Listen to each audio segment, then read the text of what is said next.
আবারও আমাদের দেশের নির্বাচন কমিশনের বিরুদ্ধে এদেশের বিরোধী দলনেতা রাহুল গান্ধী অভিযোগ তুললেন।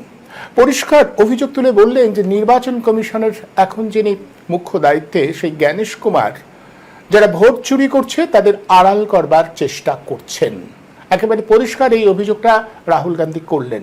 সাংবাদিক সম্মেলন করে বিভিন্ন তথ্য পরিসংখ্যান দিয়ে রাহুল গান্ধী বারবার এই অভিযোগ করে যাচ্ছেন। এর আগে একটা অভিযোগ করেছিলেন এবং আরও একটা অভিযোগ। প্রশ্ন হচ্ছে, আমাদের দেশের নির্বাচন কমিশন একটা সাংবিধানিক সংস্থা। আমরা বারবার বলে এসেছি, এই সাংবিধানিক সংস্থার উপরে মানুষের আস্থা যদি টলে যায়, মানুষের আস্থা যদি নষ্ট হয়ে যায়, তাহলে কিন্তু গণতন্ত্রের উপরে একটা ধাক্কা লাগে। সেক্ষেত্রে আমরা বারবার করে এটা বলছিলাম যে নির্বাচন কমিশনের উচিত গোটা বিষয়টা সামনে আনা। তারা যে স্বচ্ছতার সাথে কাজ করছে, এই যে অভিযোগগুলো উঠছে, তার জবাবটা পরিষ্কার পরিচ্ছন্নভাবে দেওয়া। কিন্তু আমরা বলতে বাধ্য হচ্ছি, আমরা একদম আমাদের অবস্থানে দাঁড়িয়ে, একেবারে নিরপেক্ষ অবস্থানে দাঁড়িয়ে বলছি, গোটা বিষয়টা আমরা পর্যবেক্ষণ করছি। আমরা দেখছি যে অভিযোগগুলো রাহুল গান্ধী করছেন, এর আগেও যে অভিযোগগুলো করেছেন এবং গতকাল একেবারে সাংবাদিক সম্মেলন করে যে অভিযোগগুলো তিনি করলেন, পরিষ্কার বললেন যে ভোটের তালিকা থেকে নাম বাদ দেওয়ার জন্য যে আবেদন করা হয়, সেই আবেদনে যাদের নাম আছে তারা আদৌ সেই ব্যক্তি নন। সেই ব্যক্তি জানেনই না যে তিনি কারোর ভোট বাতিল করে দেওয়ার জন্য আবেদন করছেন। এইরকম একাধিক বিষয় তিনি সামনে এনেছেন। ফলে অভিযোগটা খুব গুরুতর। আর নির্বাচন কমিশন এই অভিযোগের জবাবে পরিষ্কার বলছেন এটা ভিত্তিহীন, এটার কোনো মানে নেই।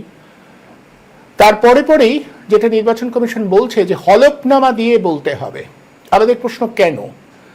এদেশের বিরোধী দলনেতা এই মারাত্মক অভিযোগ তুলছে, তখন তাকে হলফনামা জমা দিতে হবে কেন? অন্যেরাও তো একই রকম অভিযোগ তুলেছে, তাদের ক্ষেত্রে তো বলা হয়নি হলফনামা দেওয়ার কথা। আর আমরা তো জানি নির্বাচন কমিশনের যে সাংবাদিক সম্মেলন হয়েছিল, সেখানে জ্ঞানেশ কুমার যে যুক্তিগুলো রেখেছিলেন, সেই যুক্তিগুলো কি সত্যি ধোপে টেকার মতো যুক্তি? তিনি বলেছিলেন, যখন বলা হয়েছিল যে একেবারে নির্বাচনের শেষ দিকে এত শতাংশ ভোটের হার কি করে বেড়ে গেল, তার জন্য সিসিটিভির যে ফুটেজ রয়েছে সে সামনে আনা হোক, দেখা হোক যে সত্যি ভোটের শেষ দিকে এত সংখ্যক মানুষ ভোটের লাইনে ছিলেন কিনা। কি যুক্তি দিয়েছেন? যে মা বোনদের ছবি সামনে আনা হবে। এটা কীরকম কথা? আমরা ঠিক বুঝতে পারলাম না, আমরা বুঝতে পারিনি নির্বাচন কমিশনের এই যুক্তির বিষয়টা। এই যুক্তিটাকে আমাদের খুব চেনা মনে হচ্ছে। এদেশের একটি রাজনৈতিক দল যেভাবে সনাতনী সংস্কারের কথা বলে, সেই সংস্কারের কথাই তিনি বলতে চেয়েছেন কিনা আমরা বুঝতে পারিনি, কিন্তু তার যুক্তিটা আমাদের কাছে গ্রহণযোগ্য বলে মনে হয়নি। এরপরেও বলছি, আমাদের দেশের নির্বাচন কমিশন অত্যন্ত দক্ষতার সঙ্গে দীর্ঘদিন কাজ করে এসেছে। তাদের ইতিহাস অত্যন্ত উজ্জ্বল। এমনকি বিদেশেও আমাদের দেশের নির্বাচন কমিশন এত বড় একটা গণতান্ত্রিক দেশের নির্বাচন প্রক্রিয়া যেভাবে পরিচালনা করে তা নিয়ে প্রশংসা হয়েছে, বারবার প্রশংসা হয়েছে। আর এখন নির্বাচন কমিশন যেখানে এসে দাঁড়িয়েছে, তার কাজ নিয়ে মানুষের মধ্যে সন্দেহ ক্রমশই বাড়ছে। এবং রাহুল গান্ধী যেভাবে পরিসংখ্যান তথ্য দিয়ে একটার পর একটা অভিযোগ করছে, তাতে সন্দেহ না করবার কোনো কারণ নেই। আমরা এই সন্দেহের নিরসন চাই। আমরা চাই নির্বাচন কমিশন সত্যি পক্ষপাত ছেড়ে যথার্থ কাজ করুন। আমাদের সন্দেহ হচ্ছে, যেভাবে নির্বাচনের আগে বিহারে একেবারে উদ্যোগ নিয়ে ভোটার লিস্ট তৈরি করা এবং অসংখ্য মানুষের ভোটের তালিকা থেকে বাদ দেওয়া যে প্রক্রিয়া শুরু হয়েছে, আমরা তা নিয়ে প্রশ্ন করেছি। এবং আমরা এটাও জানি যে সুপ্রিম কোর্ট ইতিমধ্যেই গোটা বিষয়টার উপরে নজরদারি রেখেছে। যদি নজরদারি না রাখতো তাহলে হয়তো অনেক লোকের নাম বাদ পড়ে যেত। যেখানে বারবার করে বলা হয় যে আমাদের গণতান্ত্রিক দেশে যত বেশি সংখ্যক মানুষ ভোটে অংশ নিতে পারে তত ভালো, সেখানে নির্বাচন কমিশনের মোটিভটা হচ্ছে নাম ছেটে দেওয়া এবং নির্বাচন কমিশন কোথাও কোথাও এখতিয়ার বহির্ভূতভাবে নাগরিকত্ব যাচাইয়ের দিকেও চলে যাচ্ছে বলে অভিযোগ উঠছে। ফলে গোটা বিষয়টা অত্যন্ত সন্দেহের এবং দ্বন্দ্বের। আমরা এই বিষয়টা নিয়ে আজকে আলোচনা করব। গতকাল আবারও, যদিও রাহুল গান্ধী পরিষ্কার জানিয়েছেন যে তার কাছে আরও কিছু প্রমাণ রয়েছে, যেটা নির্বাচন কমিশনের বিরুদ্ধে তিনি হাইড্রোজেন বোমা বলে বলছেন সেটা এখনো তিনি প্রকাশ করেননি, হয়তো কিছুদিনের মধ্যে সেটাও সামনে আনবেন, কিন্তু যা যা তিনি বলছেন তার অভিঘাত মারাত্মক। আমরা বলছি আমাদের গণতন্ত্রের জন্য এটা মারাত্মক। বিজেপি এদেশের শাসক দল, তারা একেবারে তাদের দলীয় জায়গা ধরে গণতন্ত্রকে আক্রমণ করছেন, গণতন্ত্র নষ্ট হয়ে যাচ্ছেন বলে বলছেন, কিন্তু গণতন্ত্রকে রক্ষা করবার জন্য নির্বাচন কমিশনের মতো একটা সংস্থার যে আস্থা অর্জন করতে হয়, গণতন্ত্রকে রক্ষা করবার জন্য নির্বাচন কমিশনের মতো একটা সংস্থা যে কোনো রকম পক্ষপাত করছে না তার যাবতীয় প্রমাণ সামনে রাখতে হয়, সেটা তারা বলছেন না, বলতে পারছেন না। আমরা জানি তারা বলবেন না, কিন্তু আমাদের প্রশ্ন, আমাদের দেশের নাগরিক, আমাদের দেশের সাধারণ মানুষ এই বিষয়টাকে কতদিন মেনে নেবে? কেন প্রশ্ন করবে না? প্রশ্ন করতেই হবে। আমরা আমাদের গণতান্ত্রিক ব্যবস্থা টিকে থাকুক তার প্রতি দায়বদ্ধ। আমাদের গণতন্ত্র অত্যন্ত শক্তিশালী এবং গভীর, সেটা নিয়ে আমাদের কোনো সংশয় নেই। কিন্তু শাসন ক্ষমতায় বসে কিংবা একটা সাংবিধানিক সংস্থা হয়ে কেউ যদি এই গণতন্ত্রকে আঘাত করতে চায়, তবে তার স্বরূপটা চিনিয়ে দেওয়া আমাদের কাজ। আমাদের মনে হচ্ছে কোথাও বোধহয় সেরকম একটা প্রক্রিয়া শুরু হয়েছে। আমরা গোটা বিষয়ের উপর আলোকপাত করবার চেষ্টা করব যে নির্বাচন কমিশনের এখন কি করণীয়, নির্বাচন কমিশন কেন নিজেদের কলুষমুক্ত বলে প্রমাণ করবার জন্য সর্বোচ্চ উদ্যোগ নেবে না, কেন বারবার করে সমস্ত প্রমাণ সত্যি এই মুহূর্তে কেন ইলেকট্রনিক তালিকা প্রকাশ করা হবে না, কেন সেই পুরনো মান্ধাতার আমলের ঢাই ঢাই তথ্য দিয়ে দেওয়া হবে যা থেকে আসল নকল নাম বের করা অসম্ভব, কেন স্বচ্ছতার সাথে গোটা বিষয়টা হবে না? আমরা বারবার এই প্রশ্নগুলো তুলব কারণ এটা আমাদের গণতন্ত্রের জন্য দরকার, আমাদের গণতন্ত্রকে শক্তিশালী করবার জন্যই দরকার। যারা বলছেন রাহুল গান্ধীর যে আচরণ তাতে গণতন্ত্রকে দুর্বল করব, আমরা তাদের জন্য বলবো রাহুল গান্ধীর যে অভিযোগ সেটাকে একেবারে স্বচ্ছতার সাথে মোকাবিলা করতে পারলে আমাদের গণতন্ত্র দুর্বল না, শক্তিশালী হবে। রাহুল গান্ধী কিছু প্রশ্ন তুলেছেন, সেই প্রশ্নগুলোর উত্তর দেওয়াটা খুব জরুরি, এড়িয়ে গেলে চলবে না, কিংবা শুধু কুৎসা করছে বললে হবে না। যে প্রশ্নগুলো সামনে এসেছে সেই প্রশ্নগুলোর মোকাবিলা করাটা খুব জরুরি। উল্টো দিকে দলীয় স্বার্থে কিংবা একটা সংকীর্ণ রাজনৈতিক স্বার্থে এটাকে গণতন্ত্রের বিপদ বললেই গণতন্ত্রের বিপদটা কিন্তু আটকে থাকবে না, বরং এটা যদি চলতে থাকে তাহলেই গণতন্ত্রের বিপদ আরও বেশি করে ত্বরান্বিত হবে। সাধারণ মানুষকে, সাধারণ নাগরিককে আমরা তাই বারবার বলবো যে আপনারা অন্তত এই বিষয় সম্পর্কে সচেতন হন যে আমাদের নির্বাচন কমিশন নিরপেক্ষভাবে কাজ করছে কিনা, দলমত নির্বিশেষে আপনারা এই বোধ, এই ভাবনাটাকে জাগিয়ে তুলুন। তাহলেই একমাত্র নির্বাচন কমিশন চাপে পড়তে পারে। সাধারণ নাগরিক তাদের ভোটাধিকার প্রয়োগ করবে। আমাদের গণতন্ত্রের, আমাদের সংবিধানে একটা নিয়ম ছিল, যত বেশি সংখ্যক মানুষকে ভোটে সামিল করা যায় সেটাই নিয়ম। সেই নিয়মটাকে ভাঙবার চেষ্টা করা হচ্ছে। সেই নিয়মটাকে ভাঙবার চেষ্টা করা হলে গণতন্ত্র এমনিতেই দুর্বল হয়ে পড়বে এবং নাগরিকদের উচিত এক্ষেত্রে সজাগ, সক্রিয় হয়ে উঠে তার প্রতিরোধ করা। আসুন গোটা বিষয়টা নিয়ে আমরা একটু আলোচনা করি। রাহুল গান্ধীর যে অভিযোগ এবং তার প্রতিক্রিয়ায় নির্বাচন কমিশন কি বলছে, এবং আমাদের নির্বাচন কমিশনের যে ইতিহাস, আমরা যদি তার উপরে একটু আলোকপাত করবার প্রয়াস করি। আলোচনার জন্য আজ আমি আমন্ত্রণ জানিয়েছি যাদের, আসন পরিচয় করিয়ে দিই তাদের সঙ্গে। আমাদের সঙ্গে রয়েছেন শান্তনু দত্ত চৌধুরী, প্রাবন্ধিক শান্তনু দত্ত চৌধুরী, এবং আমাদের সঙ্গে অমিতাভ সিনহা, কংগ্রেস বার্তার মুখপাত্র অমিতাভ সিনহা রয়েছেন। আপনাদের দুজনকেই আমার এই অনুষ্ঠানে আমি স্বাগত জানাচ্ছি। আমি প্রথমেই অমিতাভ বাবুর কাছে আসবো, যেহেতু অমিতাভ বাবুর দলের পক্ষ থেকে এই অভিযোগটা তোলা হয়েছে। অমিতাভ বাবু, যেভাবে রাহুল গান্ধী অভিযোগ করছে তাতে কিন্তু আমাদের একটা মনে হচ্ছে যে আইনি নেওয়া হচ্ছে, তাকে যাতে আইন পথে ঘিরে ফেলা যায় সেই প্রক্রিয়াটা শুরু করা হচ্ছে। কোথাও মনে হচ্ছে না যে আসলে রাহুল গান্ধী যে প্রশ্নগুলো তুলছে সেই প্রশ্নটার উত্তর দিতে না দিয়ে উল্টো দিকে আইনি ব্যবস্থা নিয়ে তার প্রশ্নগুলোকে যাতে অবরুদ্ধ করা যায়, তার প্রশ্নগুলোকে যাতে আটকে রাখা যায়, সেই ব্যবস্থাই করবার একটা প্রক্রিয়া শুরু হয়েছে? হ্যাঁ, প্রথম ব্যাপারটা বলে যে রাহুল গান্ধী যে প্রশ্নগুলো তুলেছেন বিগত 1.5-2 মাস ধরে, সেগুলোর কোনো জবাব ইলেকশন কমিশনের কাছে নেই। তিনি আগের বারে যে সাংবাদিক সম্মেলনটা করেছিলেন এবং সেখানে তিনি প্রমাণ দিয়েছিলেন এবং বিশেষ করে 5টি বিষয়ের উপরে তিনি জোর দিয়েছিলেন। তিনি বিশেষ একটা বিধানসভা বেছে নিয়েছিলেন, কর্ণাটকের মাধবপুরা বোধহয়। সেখানে তিনি বলেছিলেন 5টা বিশেষ জায়গা, একটা হচ্ছে ডুপ্লিকেট ভোটার, মানে একই লোকের নাম বিভিন্ন জায়গায় রয়েছে এবং তারা প্রত্যেকটা জায়গাতে নাকি ভোট দিয়েছেন, একই দিনে 5টা 7টা জায়গায় ভোট দিয়েছেন। কি করে দিয়েছেন জানি না। দ্বিতীয় বলেছিলেন জাল এবং অবৈধ ঠিকানা। ধরুন ১১২ বিধান সরণি আছে, কিন্তু ১১২A বা ১১২B নেই। দেখা যাচ্ছে কোনো কিছু ভোটারের ঠিকানা ১১২A বিধান সরণি, কিছু ভোটারের ঠিকানা রয়েছে ১১২B বিধান সরণি, যেখানে কোনো অস্তিত্ব নেই ওই ঠিকানাটা, সেই ঠিকানা।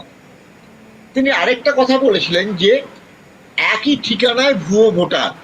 দেখা গেছে যে একটা ঠিকানায় একটা ঘর ৮০ জন লোক থাকে এবং প্রত্যেকেই ভোট দিয়েছে। কোথাও বা ৪৬ জন ভোটার, ৪৬ জনে ভোট দিয়েছে, ঘর হচ্ছে একটা, সাথে বাথরুম অব্দি নেই। তিনি বলেছিলেন যে অবৈধ ভোটার বা ভুয়ো ভোটার অবৈধ ছবি ব্যবহার করা হয়েছে, মানে আমার নাম অন্য একজনকার ছবি। আর বলেছিলেন যে ফর্ম 6 যেটাতে আমরা নতুন ভোটারের নাম তুলি, সেটাকে ভুলভাবে অপব্যবহার করা হচ্ছে, মানে নাম তোলার যে রাস্তাটা সেটাকে ওরা পুরোটা জালিয়াতি। তিনি এই ধরনের জালিয়াতি সারা হ্যাঁ, হ্যাঁ, তো জাল তিনি অবৈধ ভোটারের কথা বলেছিলেন। এই ঘটনাটি যখন ঘটে তখন মোটামুটি ভারতবর্ষের সব জায়গাতে লোকেরা কিন্তু বিশ্বাস করতে আরম্ভ করেছিলেন যে এরকম ঘটনাটা কি হয়তো ঠিকই। কিন্তু ইলেকশন কমিশন বারবার তাকে বলেছে যে তোমরা হলফনামা দাও। কেন হলফনামা দেবে? তিনি একজন বিরোধী পক্ষের নেতা, দায়িত্বশীল নেতা। ভারতবর্ষের সংসদীয় গণতন্ত্রে বিরোধী পক্ষের নেতা একটা খুব বড় জায়গা আছে। তিনি যখন একটা কথা বলেন তখন তার একটা মর্যাদা থাকে, তার একটা ওজন থাকে। আজকে সেইটার জবাব কেন নির্বাচন কমিশন দিতে পারছেন না, তার কারণ একটাই, কয়েক মাস আগে মোদী সরকার প্রধান বিচারপতিকে সরিয়ে দিয়ে তার জায়গায় স্বরাষ্ট্রমন্ত্রীকে এই ইলেকশন কমিশনের মেম্বার যে নির্বাচন করার সেই জায়গাতে এনেছিলেন। আগে কারা ছিলেন? প্রধানমন্ত্রী, বিরোধী পক্ষের নেতা এবং প্রধান বিচারপতি, সুপ্রিম কোর্টের প্রধান বিচারপতি। তারা নির্বাচন করবে একটা নির্বাচন কমিশনের একজন সদস্যকে এবং এমনকি চিফ ইলেকশন কমিশনকে। সেখানে মোদী সরকার সরিয়ে দিলেন, বললেন যে না, বিচারপতিকে থাকার দরকার নেই, তার জায়গায় আমার একজন মন্ত্রী থাকবে, স্বরাষ্ট্রমন্ত্রী। মজার ব্যাপার হচ্ছে এই জ্ঞানেশ কুমার, এই অমিত শাহ যে এসেছেন, তার দপ্তরের সচিব ছিলেন। আমার দপ্তরে যে কাজ করেছে সে কি করে ভবিষ্যতে আমার বিরুদ্ধে যাবে? এবং সে পরবর্তীকালেও অমিত শাহের অনেক তাকে সুবিধা করে দিয়েছে, বিভিন্ন পদোন্নতি, বিভিন্ন জায়গায়, এমনকি নির্বাচন কমিশনে আসার ব্যাপারে। এখন তার পক্ষে সম্ভব নয় যে অমিত শাহ বা মোদির বিরুদ্ধে যাওয়ার। আজকে এই যে পুরো ঘটনাটি ঘটছে সেটা পরিকল্পিত একটা জায়গা, স্বয়ংক্রিয়ভাবে করা হচ্ছে। কি বলেছিলেন রাহুল গান্ধী? দাবি করেছিলেন এবং কর্ণাটকের যে সিআইডি গত 2023-এর মার্চ মাসে প্রথম চিঠি দেয় এবং এবছরের সেপ্টেম্বরে শেষ চিঠি দেয়। 18টি চিঠি দিয়েছে। যে নির্বাচন কমিশন একসময় বলেছিল এই আনন্দ বিধানসভাতেই এরকম ভাবে ভোটার লিস্টের নাম কাটা হচ্ছে, ধরা পড়ার পর তারাই এফআইআর করেছিল। আজকে কর্ণাটকের সিআইডি বলেছিল যে তোমরা আমাকে তার ডিটেলস দাও, কি কি চাই, ডেস্টিনেশন আইপি, মানে কোন জায়গায় গেছে এই আইপির অ্যাড্রেসটা দাও। বলেছিলেন ডিভাইস ডেস্টিনেশন পোর্ট আইপি, তারা চেয়েছিল কোন ফোন নাম্বার থেকে গেছে এবং সেই ফোন নাম্বারের মালিকের নাম দাও। 1.5 বছরে 18টা চিঠি দেওয়া সত্ত্বেও একটা চিঠিরও জবাব নির্বাচন কমিশন দেয়নি। কেন দেয়নি? যে সিআইডিকে তদন্ত করতে তিনি কেন সাহায্য করছেন না? সিআইডি তো সরকারি সংস্থা, তার কাজ হচ্ছে কোনো কিছু ঘটনা ঘটলে তাদের গোয়েন্দারা খুঁজে বার করবে যে এই জালিয়াতিটা কিভাবে হচ্ছে। আজকে সেই জালিয়াতি জ্ঞানেশ কুমাররা পাশে থেকে মদত করছে, ওই জন্যই তারা দিতে পারছে না, তারা কোনো কথা বলতে পারছে না। তারা একই সুর গাইবে, হলফনামা হলফনামা হলফনামা। আরে হলফনামা বাকি সবাইকার কাছে চাও, আজকে হলফনামা দেওয়ার তো বহুজন আছে, কেন বারবার একজন বিরোধী পক্ষের নেতা, যিনি একটা দলের, ভারতবর্ষের সর্বভারতীয় দল, সব থেকে পুরনো দল, যে দলের ঐতিহ্য স্বাধীনতা সংগ্রামের ইতিহাস থেকে ভারত গঠন, তার সাথে জড়িয়ে রয়েছে তার নেতা, এবং তিনি দায়িত্ববান একজন নেতা, তার কাছে কেন চাওয়া হচ্ছে? তার কারণ নির্বাচন কমিশনের কাছে বলার মতন কিছু নেই, তার মুখে কিন্তু কালি লেপা হয়ে গেছে আজকে। তাই তারা বুঝতে পারছে যে তারা ধরা পড়ে গেছে। রাজা তুমি উলঙ্গ, এই কথাটা বলার লোক গিয়ে এসে গেছে পরপর দুইটি সাংবাদিক সম্মেলনে। রাহুল গান্ধী সেটা প্রমাণ করেছে। আজকে উলঙ্গ রাজা বুঝতে পারছে না যে তিনি উলঙ্গ হয়ে রয়েছেন। আজকে এইখানেই ভারতবর্ষের মানুষের কে তার কাছে তিনি যাচ্ছেন এবং বলছেন যে আরো বড় প্রমাণ তিনি আগামী দিনে করবেন। তার অনেক নথি আজকে কালকে দেখেছি আমরা, এবং এই নথিগুলো আগামী দিনে কিন্তু আরো ভারী হবে, এবং নির্বাচন কমিশন আর কোনো পালাবার জায়গা পাবেন না। জিজ্ঞাসা করি অমিতাভ বাবু, যে আসলে এই লড়াইটা তো মানুষের মধ্যেও নিয়ে যেতে হবে, কারণ এই লড়াইটা এটার আঘাতটা তো আমাদের গণতন্ত্রের উপরে, সাধারণ গণতান্ত্রিক যে ব্যবস্থা তার উপরে আঘাত। মানুষ ক্ষতিগ্রস্ত হবে, ভোটার লিস্টকে মানুষকে বাধা, মানুষকে আপনারা কি সেভাবে প্রত্যেকটা জায়গায় সজাগ করতে পারছেন? আন্দোলনটা কোথায়? মানে এ রাজ্যেও আমরা যদি দেখি যে কংগ্রেস কর্মীরা সেভাবে রাস্তায় নামা। আমরা কিন্তু একাধিকভাবে বিভিন্ন জায়গায় সংগঠিত করার চেষ্টা করেছি। প্রথমে একটা জিনিস জানবেন যে হুট করে একটা ঘটনা, এত বড় একটা ঘটনা হুট করে ধরা যায় না। আপনাদের মনে থাকতে পারে 87 নির্বাচনে রাজীব গান্ধী সারা বাংলা চষে বেরিয়েছিলেন, আমিও ছিলাম তার সাথে। নিরঞ্জন দাসমুন্সী ছিল, আমি ছিলাম, মেদিনীপুর থেকে আরম্ভ করে দার্জিলিং বাদ দিয়ে সব জায়গাতেই আমি গিয়েছিলাম। বাংলায় একটা ঢেউ উঠেছিল, কিন্তু কংগ্রেস 40-42টার বেশি আসন পায়নি, আমরা সব ভেঙে পড়েছিলাম।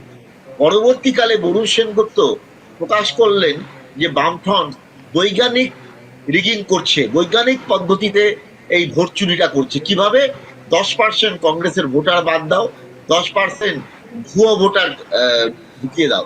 এই এর থেকেও বড় আকারে আজকে এই যে নতুন প্রযুক্তি, সেই প্রযুক্তির সাহায্য নিয়ে একটা জায়গা থেকে এই নেটওয়ার্কটা চালানো হচ্ছে। রাহুল গান্ধী এই যে সাংবাদিক সম্মেলনে দুজনকে হাজির করেছেন এবং একজনকার ভিডিও দেখিয়েছেন, গোদাবাই, যার নামে 12টা আবেদন জমা পড়েছিল, 63 বছর বয়স। তিনি বললেন যে আমি জানি না, আমি এসব করতেই জানি না, কি করে ইলেকট্রনিক্যালি নেটওয়ার্কে দিয়ে করতে হয়, আমি এটা করিনি। আরেকজন হচ্ছে সূর্যকান্ত, যার নামে 14 মিনিটে 12টা আবেদন, যেটা সম্ভব নয়, অনলাইনে জমা পড়েছিল। এবং তিনি একই সাথে ববিতা চৌধুরী, তার নাম কাটতে চেয়েছিলেন বলে বলেছিল, সেই ববিতা চৌধুরীও বলেছিল আমি জানি না যে কি করে এই ঘটনা ঘটলো।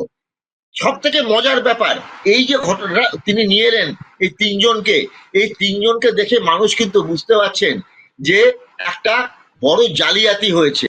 আজকে এভাবে নিয়েই আমরা যখন বিভিন্ন জায়গায় যাব, তখন কিন্তু কিরকম ভাবে মানুষকে বিশ্বাস করাতে বাধ্য হব যে এটা কিন্তু একটা জালিয়াতি, এবং এই জালিয়াতিটা করছে মোদী সরকার, এবং তাকে মদত দিচ্ছে এবং তাকে আড়াল করছে আমাদের একটা সাংবিধানিক দায়িত্বপ্রাপ্ত সংস্থা ইলেকশন কমিশন, সেই ইলেকশন কমিশনের প্রধান জ্ঞানেশ কুমার।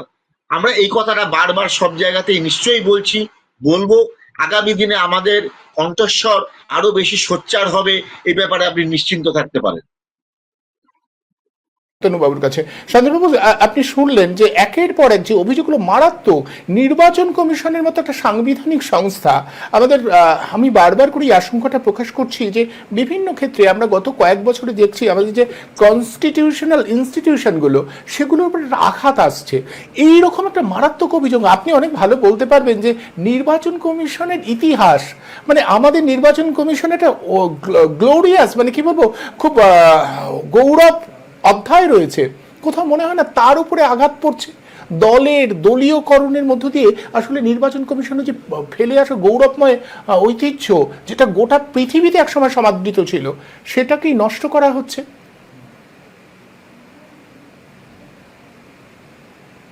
হ্যাঁ, সে তো আমরা দেখতেই পাচ্ছি কি হচ্ছে।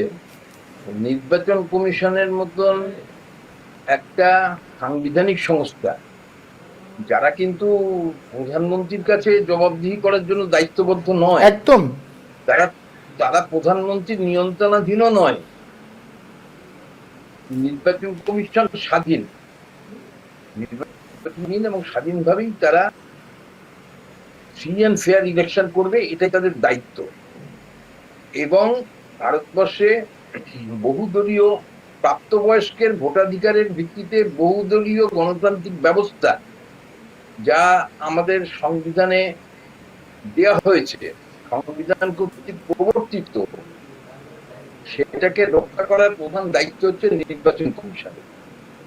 এবং নির্বাচন কমিশন যখন নির্বাচন পরিচালনা করে, তখন নির্বাচন কমিশন কর্মচারী, কেন্দ্রীয় কর্মচারী, রাজ্যের আরক্ষা বাহিনী মানে পুলিশ বাহিনী, কেন্দ্রীয় আধা সামরিক বাহিনী, তাদের সাহায্য নেয় এবং তাদেরও নিয়ন্ত্রণ করে নির্বাচন কমিশন। তখন আর রাজ্য সরকারের বা কেন্দ্রীয় সরকারের ওই সমস্ত সরকারি কর্মচারী যারা নির্বাচন প্রক্রিয়ার সঙ্গে যুক্ত, সেটা আধা সামরিক বাহিনী বা সিভিল অফিসার বা এমপ্লয়িজ হোক, তাদের উপর রাজ্য সরকারের বা কেন্দ্রীয় সরকারের কোনো নিয়ন্ত্রণ থাকে না।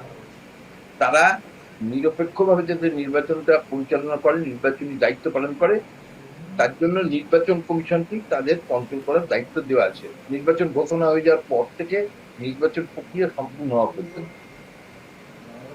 এবং এই যে নির্বাচনী ব্যবস্থাটা, এটা স্বাধীনতার পর আমাদের যে প্রথম সাধারণ নির্বাচন 1952 সালে, প্রকৃতপক্ষে 1952 সালের নির্বাচন আমরা বললেও নির্বাচন শুরু হয়েছিল 1951 অক্টোবর মাস থেকে। হিমাচল প্রদেশের কিছু সুউচ্চ পার্বত্য এলাকায় আগে ভোট নিতে হয়েছিল, কারণ এরপরই ওই এলাকাগুলো বরফে ঢেকে যাবে।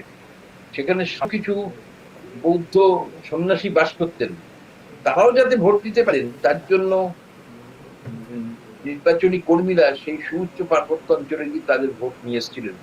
ব্যালট বক্স কাঁধে করে নিয়ে যেতে হয়েছিল বা খচ্চরের পিঠে চাপিয়ে নিয়ে যেতে হয়েছিল। এবং প্রথম সাধারণ নির্বাচন যখন হয় 1952 সালে, তখন আমাদের দেশের শতকরা 10 ভাগ লোক ছিল স্বাক্ষর। 10 ভাগ লোক ছিল স্বাক্ষর মানে নাম সই করতে পারে কোন রকমে। তো অনেকেই বলেছিলেন এবং পৃথিবীর বিভিন্ন উন্নত দেশগুলো বলেছিল যে ভারতবর্ষে এটা কখনো সফল হতে পারে না, ভারতবর্ষ একটা নিরক্ষর দরিদ্র মানুষের দেশ।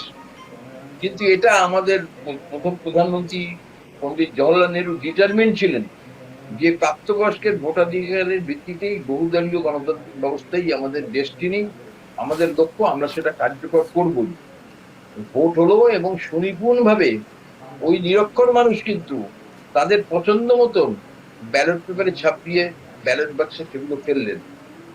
ভোট বাতিলের পরিমাণ বেশি ছিল না। পরবর্তী নির্বাচনগুলোতে যখন দেশের সাক্ষরতার হার বৃদ্ধি পেয়েছে, তখনও ওই রকম ব্যালট বাতিল হতো সুনিপুণ ভাবে। এবং সেটা তিনি বলেছিলেন যে আমাদের দেশের জনসাধারণ কতটা সচেতন, তিনি প্রত্যেকটা জনসভায় বক্তৃতা দিতে গিয়ে কংগ্রেসকে ভোট দিন এই কথা বলার থেকে বেশি বলতেন আপনারা ভোট দিতে যাবেন, যাকেই ভোট দিন, ভোট দিতে যাবেন। এবং ভোটের পরে বললেন যে কংগ্রেস জিতেছে বলে আমি অভিনন্দন জানাবো না, আমি অভিনন্দন জানাবো নির্বাচক মন্ডলী অত্যন্ত সচেতনতার সঙ্গে বহু বিরোধী দলের যোগ্য প্রার্থীকে নির্বাচিত করেছেন, যারা স্বাধীনতা সংগ্রামে আমার সহযোদ্ধা ছিলেন, তারাও আমাদের পার্লামেন্টে বিভিন্ন অ্যাসেম্বলিতে নির্বাচিত হয়েছেন। এই হচ্ছে আমাদের ইলেকশন। এবং আমাদের প্রথম যে চিফ ইলেকশন কমিশনার তিনি হচ্ছেন সুকুমার সেন। আমি সুকুমার সেন, আমি বাঙালি হিসেবে গর্বিত যে সুকুমার সেন এমন সুনিপুণ ভাবে সেই নির্বাচন পরিচালনা করেছিলেন। উনি দুটো নির্বাচন 1952 এবং 57 সালের নির্বাচন পরিচালনা করেছেন। এবং প্রথম সাধারণ নির্বাচন এর পরে সংবাদপত্র মন্তব্য করেছিল, জিতলো ভারতীয় গণতন্ত্র এবং সুকুমার সেন। এবং ওই নির্বাচন দেখার পর পাশ্চাত্য দুনিয়া, যাদের ভারতবর্ষ সম্পর্কে একটা অবজ্ঞা ছিল, ভারতবর্ষ সম্পর্কে একটা তুচ্ছতাচ্ছিল্য ভাব ছিল, তারা বললো যে না, ভারতবর্ষের গণতন্ত্র প্রকৃতপক্ষে একটা শক্ত ভিতের ওপর দাঁড়ালো।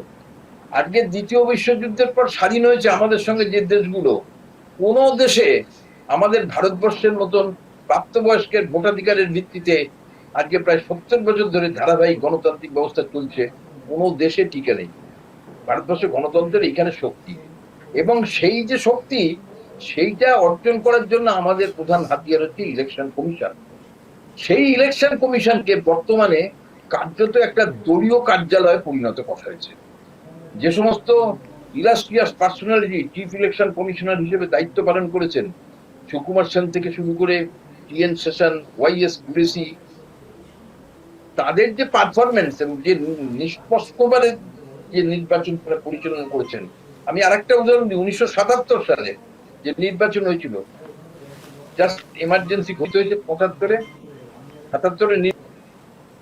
সকলে বলেছিল এই নির্বাচন নিরপেক্ষভাবে হবে না। ইন্দিরা গান্ধী এত ক্ষমতা সম্পন্ন, ইলেকশন কমিশন নিরপেক্ষভাবে ইলেকশন পরিচালনা করলেন এবং ইন্দিরা গান্ধী কোনো হস্তক্ষেপ করতে যায়নি। এবং আপনারা সবাই জানেন 77 সালে তিনি হেরে গিয়েছিলেন, কিন্তু তিনি আবার 80 সালে কিন্তু বিপুলভাবে জিতে ফিরে আসলেন। ইলেকশন কমিশনের ভূমিকা সম্পর্কে কেউ কোনো প্রশ্ন তুলতে পারেনি, কেউ আঙুল তুলতে পারেনি। আর আজকে কি হচ্ছে, আমাদের সংবিধানে পরিষ্কারভাবে বলা আছে নির্বাচনী আইনে যে মডেল কোড অফ কন্ডাক্ট, নির্বাচনে অবশ্য পালনীয় আচরণবিধি, তার মধ্যে পরিষ্কারভাবে বলা আছে ধর্মের নামে, বর্ণের নামে, জাতির নামে কোনো ভোট চাওয়া যাবে না, অন্য কোনো ধর্মের লোকের বিরুদ্ধে বিদ্বেষ প্রচার করা যাবে না, তাদের বিরুদ্ধে বলা যাবে না। কিন্তু এটা তো এখন মানে ফ্রিকোয়েন্টলি এটা ভাঙা হচ্ছে। আপনি দেখেছেন গত লোকসভা নির্বাচন আগে সারা ভারতবর্ষ ঘুরে ঘুরে অমিত শাহ এবং আমি নরেন্দ্র মোদীর কথাই বলবো, তিনি বলেছেন কি যে আপনারা যদি কংগ্রেসকে ভোট দেন আপনাদের জমি জায়গা সব কেড়ে নেবে, নিয়ে মুসলমানদের দিয়ে দেবে, একেবারে স্পেসিফিক মুসলমানদের দিয়ে দেবে। মহিলাদের মঙ্গলসূত্র কেড়ে নেবে, নিয়ে মঙ্গলসূত্র সোনা মুসলমানদের দিয়ে দেবে। ইলেকশন কমিশনকে বারবার অভিযোগ করে, তখন রাজীব কুমার বলে একজন চিফ ইলেকশন কমিশনার ছিল, কাকস্য পরিবেদনা, কোনো কানি দেয়নি। যে এইভাবে একটা ধর্মের বিরুদ্ধে ক্রমাগত বিষোদ্গার করে যাওয়া, এটা নির্বাচনী মডেল কোড অফ কন্ডাক্টের বিরোধী। ছেড়ে দিন 2019 সালে পুলওয়ামার ঘটনার পরে সকল সার্জিক্যাল স্ট্রাইক এবং তারপরে ভারতীয় সেনাবাহিনীর নামে ভোট চাওয়া ভয়ঙ্করভাবে মডেল কোড অফ কন্ডাক্টের বিরোধী, এবং আমাদের সেনাবাহিনীকে নির্বাচনী রাজনীতি এবং স্থূল রাজনীতির সঙ্গে জড়িয়ে দেওয়ার চেষ্টা। ইলেকশন কমিশন কিচ্ছু করেনি। সুনীল অরোরা বলে একজন চিফ ইলেকশন কমিশনার ছিল, তিনি তো নিশ্চুপ, তার আরো নিশ্চুপ। অশোক লাভাসা বললেন যে এটা নির্বাচনী আচরণবিধির পরিপন্থী। এই যে বললেন, অশোক লাভাসার পিছনে নেমে লেগে গেল। তার স্ত্রীও এক আইসা ছিলেন, নানা এনকোয়ারি শুরু করলো।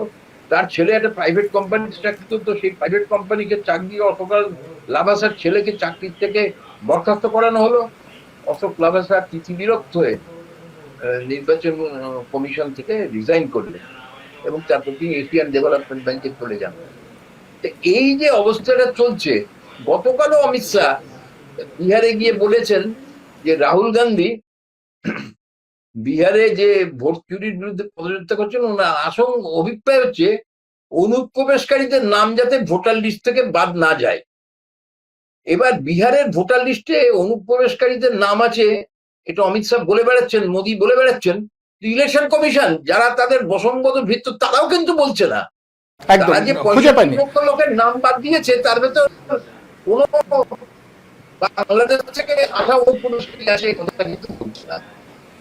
মোদী 3-4 দিন আগে আসাম শহরে ঘুরে এসেছে যে ভারতবর্ষের জনবিন্যাস অনুপ্রবেশ করে পাল্টে দিচ্ছে।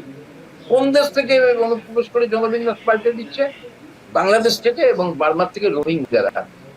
ভারতবর্ষের জনসংখ্যা 140 কোটি, বাংলাদেশের জনসংখ্যা 16 কোটি, বার্মার জনসংখ্যা 3 কোটি, তার ভেতর 15 লক্ষ রোহিঙ্গা। তারা জনবিন্যাস পাল্টে দেবে? তাহলে প্রশ্ন ওঠে যে আপনারা 11 বছর ধরে ক্ষমতায় আছেন, আপনারা কি করলেন অনুপ্রবেশ রোখার জন্য? অনুপ্রবেশ তো বর্ডার দিয়ে, সেখানে বিএসএফ কি করছিল? এবং গত বিধানসভা নির্বাচন পশ্চিমবাংলায় অমিত শাহ এসে, মোদী এসে করেছে এইসব উইপোকা ছাড় পোকাদের আমরা ঝেঁটিয়ে বিদায় করবো পশ্চিমবঙ্গ থেকে। নির্বাচনে পরাস্ত হওয়ার পর গত 5 বছর তো আর অনুপ্রবেশ নিয়ে কুশব্দটি উচ্চারণ করলেন না, আবার নির্বাচন এসছে আবার অনুপ্রবেশ নিয়ে বলা শুরু করেছে। তো যদি অনুপ্রবেশই হয়, আপনারা জনগণনা করছেন না কেন? 2021 সালে আমাদের জনগণনা হওয়ার কথা। আপনারা জানেন সবাই, প্রতি 10 বছর অন্তর ভারতবর্ষের জনগণনা হয়, এবং ব্রিটিশরা 1872 সাল থেকে এই জনগণনা শুরু করেছে। প্রতি 10 বছর অন্তর এত ঝড়ঝাপটা গেছে দেশের ওপর দিয়ে। প্রথম বিশ্বযুদ্ধ গেছে, কিন্তু 1921 সালে জনগণনা বন্ধ হয়নি। কংগ্রেসের বড় বড় আন্দোলন গেছে, লবণাই নমন আন্দোলন, আই নমন আন্দোলন, 1931 জনগণনা বন্ধ হয়নি। আগস্ট আন্দোলন 1941-42 জনগণনা বন্ধ হয়নি। দেশভাগ এবং স্বাধীনতা 1951 জনগণনা বন্ধ হয়নি। তারপর থেকে ধারাবাহিকভাবে স্বাধীন ভারতে 51, 61, 71, 81, 91, 2001, 2011 এদের আমলে এসে 2021 জনগণনা হলো না। আজকে 5 বছর হতে চললো, 5 বছর ক্রস করে গেছে। 2021 থেকে 2025, 4 বছর পর 5 বছরে পড়বে। জনগণনা করছেন না কেন? জনগণনা করলেই তো বোঝা যাবে যে অনুপ্রবেশ হয়েছে কিনা। গতবার যে জনসংখ্যা ছিল তার থেকে যদি কোনো অ্যাবনর্মাল বৃদ্ধি কোথাও হয়ে থাকে, তাহলে বুঝতে হবে জনসংখ্যা বৃদ্ধির একটা নিয়ম আছে। মানুষের জন্মগ্রহণ, মৃত্যু সব মিলে যে জনসংখ্যা বৃদ্ধি হয়, ডেমোগ্রাফি বলে। সেটার একটা নিয়ম আছে, সেটার একটা শৃঙ্খলা আছে, ইচ্ছে মতন সেটা পাল্টে দেওয়া যায় না। যদি দেখা যায় অ্যাবনর্মাল জনসংখ্যা বেড়েছে, তাহলে বুঝতে হবে যে বাইরের থেকে লোকজন অনুপ্রবেশ করেছে।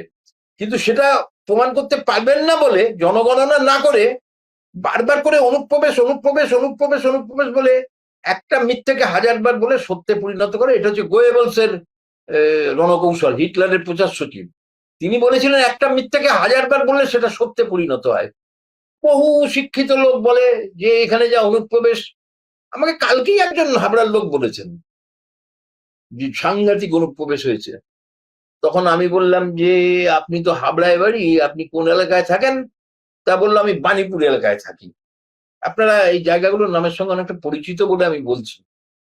আমি বললাম বাণীপুর এলাকায় যে থাকেন, তা অনুপ্রবেশ হলে তো বুঝতে পারবেন। বাইরের থেকে লোক এসে যদি আপনার গ্রামে বাড়ি ঘর দর করে বাস করে শুরু করে, আপনি বুঝতে পারবেন না।